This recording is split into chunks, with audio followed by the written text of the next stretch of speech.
I think out of the early companions, I think the three, Ignatius, Faber, and Xavier, those guys really, really inspire me, especially Ignatius. Just there's kind of an Ignatius for anyone. Now, I mean, at the beginning of his conversion, he's very romantic and he's very, he's wanting to do all these things for Christ.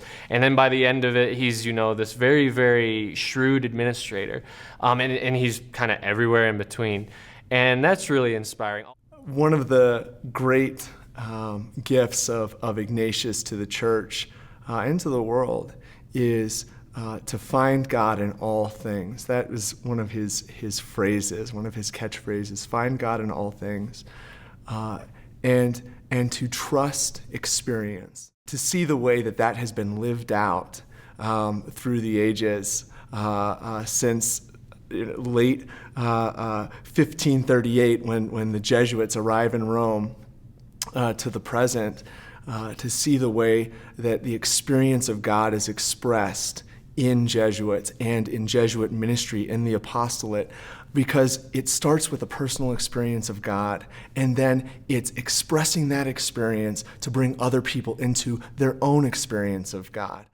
When I was thinking about what to do with my life, I read a little pamphlet. I was in a library, and it was a pamphlet by a Jesuit named Ed Kernirk. The title was Eliciting Great Desires. I had no idea about the Jesuits or who this Ed Kernirk was, but the title Eliciting Great Desires appealed to me, and I picked it up and I started flipping through it.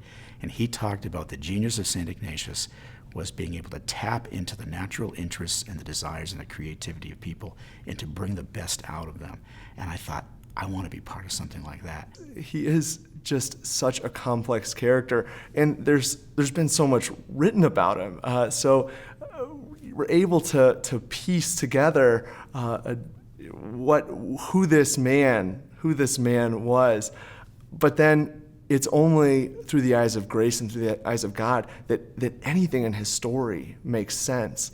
So I appreciate his complexity, and I appreciate so much his humanity.